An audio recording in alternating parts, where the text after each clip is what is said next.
Hello, my lovelies, and welcome to Where the Road Rises, Law, Lessons, Legacy, with me, your host, Eileen Curlin-Walsh. What better time than a new year for a fresh start to make lifestyle changes, gain the vibrancy and clarity and energy we need to get our resolutions underway and make our dreams come true. Our guest today is exactly the right person at the right time to help us do that. Erin Dubich is a nutritionist and a dietitian with degrees in addition to neuroscience, psychology, and dietetics, a master's degree in nutrition communication. Erin has led hundreds of people through her fat loss and personal transformation program. As a professional speaker, she enlightens audiences everywhere on the value of well-being and self-love. Erin has also written widely on showing up for life with spirit, vibrancy, and pizzazz. And it is our pleasure to have her discuss these subjects and more with us today. Welcome, Erin. Thank you, Eileen. I'm happy to be here. Yes, we're delighted at the start of the year to have you tell us how to get the energy we need to make those dreams come true. Erin, you come by your philosophy on a loving relationship with food, honestly, not just with your stellar education in dietetics and nutrition, but by your own experience. Mm-hmm. So why don't you tell us your story? Well, when I was younger, I ate a lot of sweets. I was overweight. I always, even in the single digit ages, 4, 5, 6, 7, 8, 9, a little pudgier than everyone. But by the time I was a sophomore in college, I was clinically obese. And I felt I'm smart, I'm pretty, I have these friends, but I was hiding in my college dorm room. And I wasn't standing up in class, and I wasn't really being the person that I knew I could be. I was hiding behind the comfort of food. And so throughout my journey of wellness, I discovered that if I used food as a source of nourishment and found comfort through healthier ways of being, that's what led me to be able to create a healthy, strong body and be able to maintain it.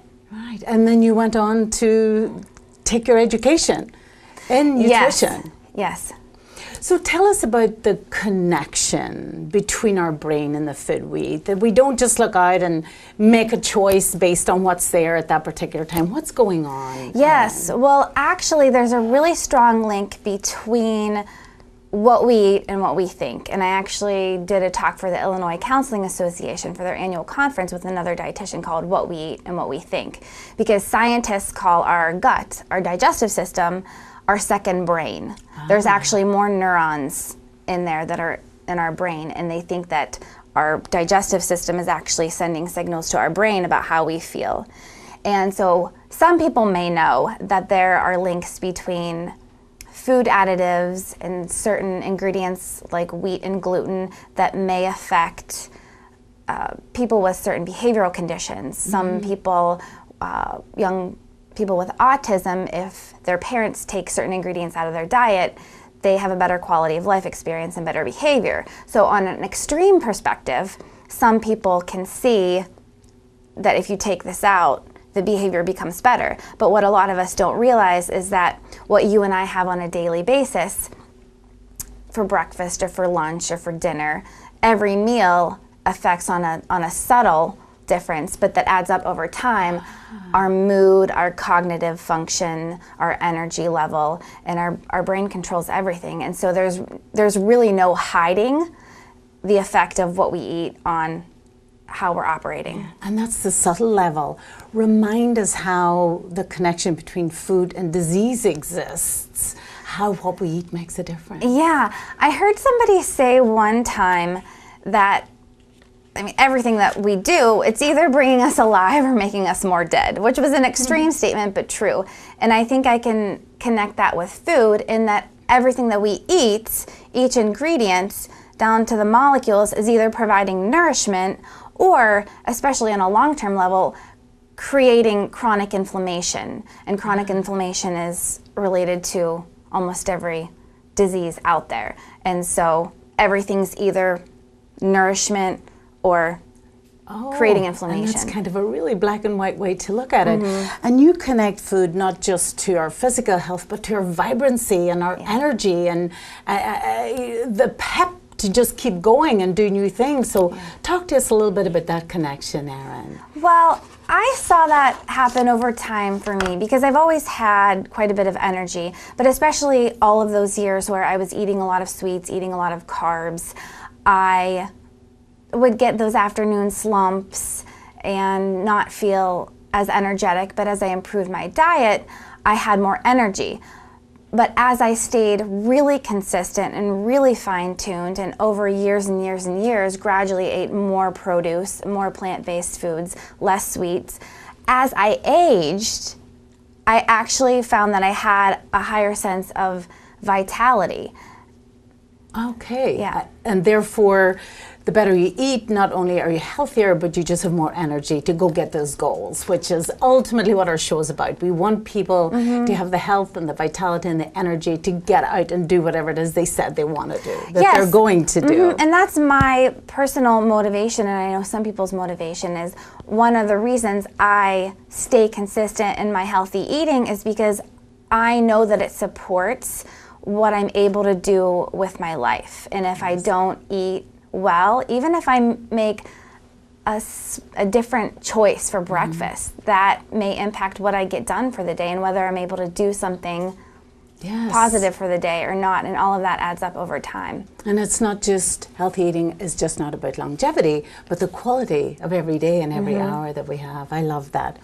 And you ask us to pay attention to how specific foods make us feel rather than just whether it satiates our hunger or not. Is it making you feel focused or foggy, alive or lethargic? So what are you getting to with that?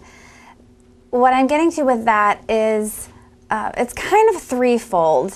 One point refers to all of the diets and ways of eating that are out there that not only health professionals often have an opinion on, but you know, your friend, your sister, your neighbor, everybody has an opinion on a certain diet, whether it's vegan or paleo or Whole30, and they say, you know, this is the diet that will make you feel great, and this is the diet that will make you feel great. But not everybody is designed the same, and so certain people, even maybe at certain times in their life, may be best served by a certain way of eating. And so that's why it's important to pay attention to your own individual response to certain foods, because dairy may be great for some people and dairy may not be great for other people. And so you can't listen to what the other person is saying. You have to notice how it is for you. What makes that hard, the second thing that makes that hard is that most of us, especially most of us in America, are feeling lethargic and foggy on a regular basis, and so it's become almost normal, and most people have no thought or idea that what they've been eating has actually been contributing really greatly to how they're unable to have the clarity and energy that they want. And so if you can clean up your diet a little bit and then reintroduce something, you can notice, you know, are you foggier? Do you have bloating? Do you have a little stomach ache? Do you just want to, I mean, the most basic thing somebody could identify with is eating a certain thing for dinner and then needing to go and lay down. That is normal in America, but it's a sign that what you ate didn't serve you. So every meal, Erin, should energize us, even our dinner in the evening. It's not natural to just sort of flop. Correct. And I think we have become attuned to believe that that's normal, that it's just part of the end of the day. And in Europe, maybe that's why they have their dinner at lunchtime. They have their main meal, I should say, at lunchtime, whereas in America, we have that very heavy meal in the evening. Absolutely. When I do a lot of my talks, I say to the audience, I ask them, what is the purpose of food? And everybody says, you know, fuel, energy, nourishment, life. And then I say, how do you feel after your average meal? Tired, want to lay down, etc. And so there's a big disconnect between what we intellectually know food is supposed to do for us and how we're actually using it. And we have tied it so closely with entertaining, with dating, with treating ourselves and going out. So maybe that's why we focus that meal in the evening. But I agree, we absolutely should be eating maybe our most sustaining or our largest meal during the day. Or maybe you're going to tell us in a little bit about how we should eat and when. So before we get to that, Erin, let's talk about some basic good foods. And I know you've said that not every diet is right for every person, but I'm sure you would agree that there are some, be these superfoods or basic foods that are good for the human body. Tell us about a few of those. Yes, well, there are so many foods that are really nutrient rich. I immediately think about spinach and kale.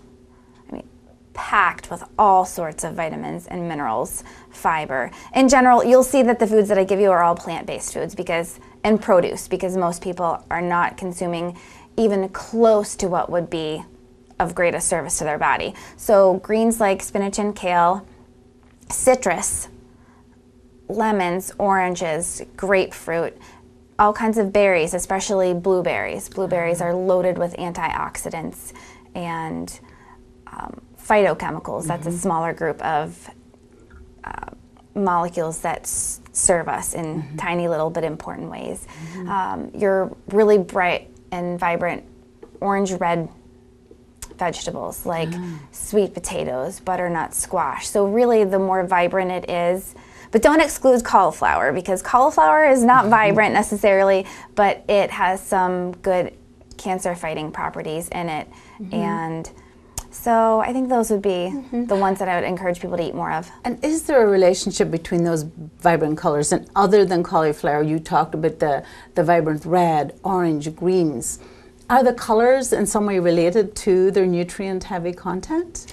Well, there are things called phytochemicals, and phytochemicals are things that you'll never see on a nutrition label, because there really are even so many more than scientists can identify, and they're almost the tiniest. I don't know if they're smaller than an antioxidant, but they're smaller than a vitamin or mineral, and they're really unique.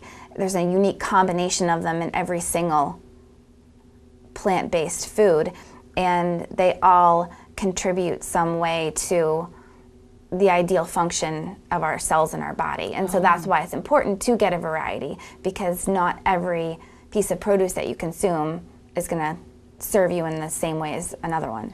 And as you make that explanation, I'm thinking this is why it's such a good idea to get diet advice from someone who has your degree of education. So as a dietitian, you've really studied the chemical makeup of food? Yes. Is that correct? Yes. We take a lot of biology classes, chemistry classes, food science classes. And so most of my dietetics education has actually been based in science and research, statistics. Great, great. And what about some foods to limit? I love that you don't say avoid completely, and that you advocate that we don't feel deprived, that it's about abundance and about nourishment rather than starvation and deprivation. So what foods should we, if not deprive ourselves of, at least limit? Well, I'll first say that one of the main reasons I encourage people to limit instead of avoid is because restriction sets almost everybody up for complete failure and abandonment of any intention of healthy eating. And so the foods that I would say to limit are not going to surprise anybody. Highly processed foods like crackers, chips, sweets, candies, ice creams, pastries, even things like cheese and high-fat meat, those should be in smaller quantities. Alcohol, much smaller quantities. Focus on whole foods, whole single ingredient foods. Let's talk about alcohol. It's a great time at the beginning of the year. There's probably been some overconsumption of the holidays. And I think many of us think of alcohol as one of those little treats that you deserve a glass of wine after a long week or a long day, or you've completed a project. And yet I have noticed that there's this mommy wine. You see it in all the Facebook groups. It's hard to buy someone a pair of pajamas or a mug as a gift without there being something about Prosecco on there. So what is the good? Is it a treat? Should we reward ourselves? What is the danger and the damage that alcohol can do? And what is your advice on whether it should be completely eliminated, whether it can be kept in the diet, but in moderation? My advice on that comes from what I learned from something out there called the Mind Diet. And the Mind Diet is something that is out there that talks about which foods and food groups are good to support cognitive function and prevent dementia. Okay. And the recommendations from that say 1 glass, I believe a 5 ounce or less for men and women a day, not any more than that. Okay. And so those are recommendations. On a really practical, to me, logical way to look at why to choose something else other than alcohol is that it can really sap your clarity of your mind and your energy level. And I don't think anybody out there, because so many people out there are so busy and have so many things that they want to do, can afford to be even more tired than they are. Right. And so I am not a part of the mommy culture that does the wine thing, but I have seen a lot of women that have used other things to wind down, numb out, calm themselves, relax, treat themselves, like sweets or chips or pizza or something. It all kind of falls into the same category of numbing or treating. And typically that's not actually nourishing anybody. And so with my own history of overeating, emotional eating, eating a lot of sugar, how I've helped myself and helped a lot of women is to encourage them to find something that brings them comfort and relaxation, but that is also nourishing for them. Right. And there's a lot of things, non-food things, actually. Like having a conversation with a good friend or your mom or your sister, somebody that brings you good feelings, having a cup of tea, doing something creative like drawing or painting. I actually really like to dance in my kitchen and cook or clean up, go for a walk, pray, meditate, sing. There's so many things that can actually revitalize us and bring us comfort that are nourishing and not shrinking us. Yeah, and that's interesting. And a lot of those are things we say we don't have time for. And yet when you have that glass of wine, you're not going to really do anything else. On that same subject of treating with a glass of wine, there was a book that just came out in 2018 called Hungover, and it was a New York Times writer who had been a heavy drinker, and his search was for a cure for a hangover. He's written a very funny, very well-received book. And what he discovered when he did find a very effective cure, even for after a night of heavy drinking, was that the physical hangover was not just the thing, that there was more, that there was a mental hangover, that heavy drinking or drinking in any capacity took a toll, had a little bit of regret attached to it. So I think it is good, especially at the start of the year, for everyone, especially, again, that culture where we treat, we reward with a glass of wine or a glass of beer, that maybe to rethink it. So I love that idea that you do something that's a real treat for you. Scrapbooking, making a conversation that you tell yourself often that you don't have time for. Yeah, that's great advice. I want to add one other thing with the idea of the treat and the reward, because some people out there that are having a glass of wine, it's not every day. And I'm not talking to somebody that's really using it as a special occasion. I had that a week or two. You know, I went out with somebody special and we enjoyed a glass of wine, and that was probably I probably have had a glass of wine 3, 4, 5 times in the last year. That's a treat. A treat is not several times a week. Yes, yes. And a bad, and I know that you talk that it's not, if you think of the drink or the tub of ice cream as a reward for something good that you've done for your health, which many of us do, you really are taken away rather than adding a treat, something you enjoy, which enhances what you've done rather than take away from it. Yes. Erin, you go beyond talk with your client transformation. You will actually navigate grocery tours for your clients. So take us a walk through Trader Joe's.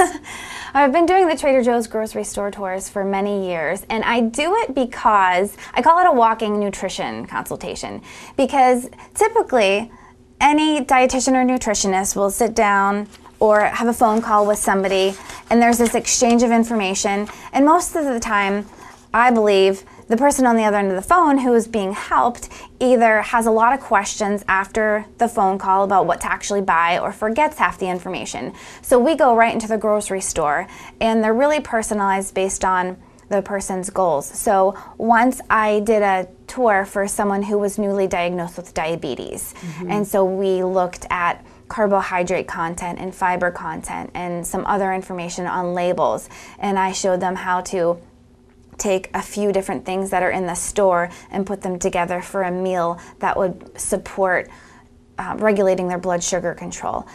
I will take, some people really just want to know how to put some ingredients together because they don't know how to do anything other than put a frozen meal in or go get takeout. So I will show them, you know, I'll pull this dressing and this piece of produce and this protein, and I will show them how to make things. So they're actually shopping, they're actually implementing the behavior as they're learning the information. That solidifies it, and it makes the action happen now rather than contemplating in the future.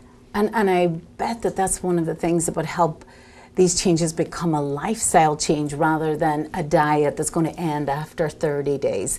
If in the store they know how to keep repeating it. And do you also help them to choose between foods that maybe look alike, but here's the healthier one, or how to look for processed foods, chemicals, that sort of thing? Because it really, it really can be so overwhelming. It is. There's so much information on the nutrition fact panel to begin with, and there's also information that's not on the nutrition fact panel that they don't know. And so luckily, one of the things that I love about Trader Joe's is there's no artificial ingredients, there's no high fructose corn syrup, there's no trans fats, and there's some things that no matter what they buy, they're going to be great without them. But then I'll pull different things like maybe a couple frozen pizzas and show them the difference between the fat content on them or the carbohydrate on them. There's cauliflower crust pizzas now, so we'll look at that versus that. We'll look at how some people think popcorn is better than pretzels or chips or tortilla chips, but actually if you look at the labels on those containers, it's a pretty similar amount of carbohydrates per serving, and neither of them is actually providing, it's not a nutrient powerhouse. We'll look at ice creams, we'll look at yogurts as one of my favorite things to show people because actually with the new nutrition guidelines, which should change what people are putting on the fact panel by, I think, 2021, they have to distinguish, manufacturers have to distinguish how much is natural sugar that's in there, like from dairy, and how much is added sugar.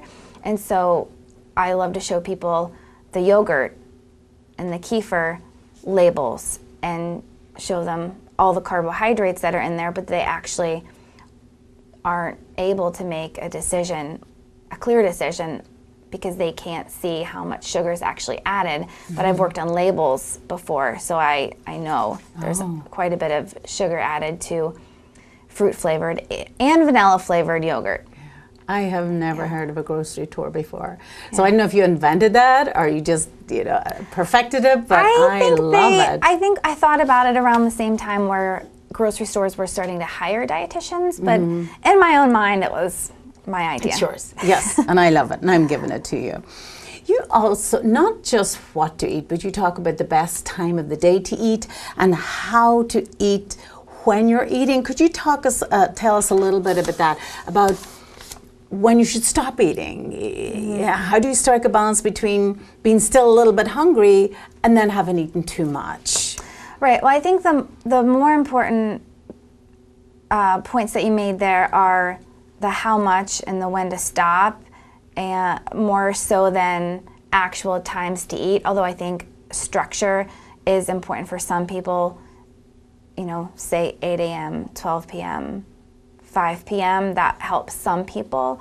But mindful eating includes paying attention to how full you are and how hungry you are throughout the day. And that was one of the keys to my own successful weight loss and weight maintenance. I'm not sure if we've said on here, but I've lost about 75 pounds, and I've kept it off for 7, 8, 9 years. And so some of the things that I encourage, including mindful eating, are things that have enabled me to do that. And mindful eating was one of the hardest things that I've ever done. But basically what it is when you have your food in front of you, you're eating slowly and you're eating without a distraction. So eating without no television, TV. right? But it's not just no television, it's no scrolling, no texting, no, some people eat while they're walking around the kitchen or doing chores. There's always, we are so good at finding distractions, especially this day and age. And so I couldn't possibly list all the ways that people are mindlessly eating, but I like to explain why it's important through this example of, if you were going to meet up with a friend for an hour, a friend that you adored, that you hadn't seen in a year, it's important to you. Right. You would not be on your phone, you would not be staring out the window, you'd be totally present because that encounter is meaningful. It's a little, maybe it's a little extreme because we eat several times a day. This is talking about meeting a special friend once a year.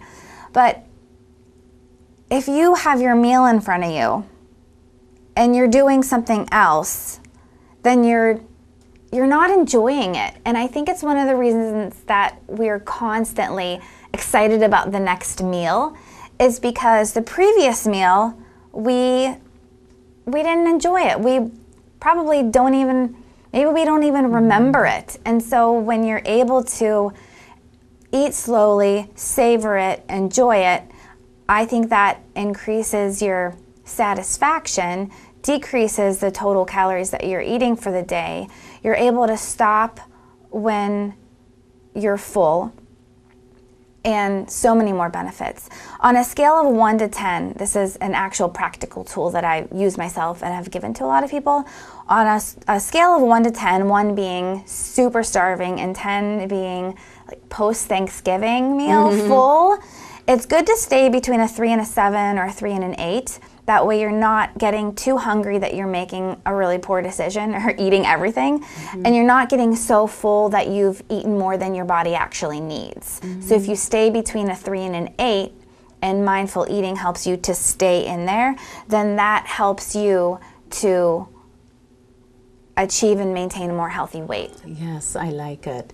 And what about water and sleep and exercise? All that too filters into that vibrancy to get our goals achieved and be able to have that happier life. Yeah, so it's not just food, although food nutrition plays a huge role in achieving and maintaining a healthy, strong body. Sleep is something that I've talked to personally. People are looking at all the different characteristics of wellness and how they can improve their quality of life, and they don't even want to talk about food. They want to talk about getting more sleep, and that's because being well rested also supports clear thinking, attention, focus, memory, energy, and the same thing with water. Sometimes people will ask me, what's the most important thing for me to eat in a day? And I will actually joke, but I'm mostly serious, that water, because for most people aren't hydrated, and being properly hydrated can noticeably boost your energy and your focus, your memory, that's all your vitality. Yes. And so there's sleep. Exercise is important. our bodies are designed to move. And you can see that with little kids, right? Little kids have so much energy. They're jumping and bouncing and hopping and skipping and climbing. And we can see at that age, we were designed to move. And at some point when we become adults, we stop moving and we can get aches and pains, and they can be the reason that we really avoid moving even more. But actually doing even gentle yoga or stretching can bring our bodies back to wellness. Oh, I love it, Erin. You have the whole picture, the entirety of wellness we've talked about today in some capacity. How can our viewers find you if they want to know a little bit more about what you do, if they need a nutritionist, if they want a grocery tour, or you do a lot of speaking and you speak in local venues? So let our viewers know how they can find you. Yes, thank you, Eileen. I have a website, www.erindubichnutrition.com. I have a blog on there that has over 100 articles, a lot about wellness and vitality, but also for people out there that struggle with emotional eating or overeating, mindless eating. There's articles on everything there. There's information about the grocery store tours there, and there's a contact form where you can send me a direct email. I love it. Any final thoughts? Final thoughts. There's so much information today, so I don't want to give you more information. What I actually tell most people when I do the speaking events, especially at corporate wellness talks where most people would not normally go and find a dietitian, but they're there and they hear me. I say, pick one thing that you learned today that resonates with you the most, that you know that would help you, and just focus on doing that one thing consistently, because it's doing the one thing consistently that will make a difference and build your confidence so that you can then implement more things. I love it. Yeah. Thank you so Eileen. much for your expertise and for your insight and for sharing it with us. And thank you, viewers, for watching. Here is to a vibrant, healthy, energized new year, and indeed, new life for all of us. Thanks for watching, and I will see you next time on Where the Road Rises.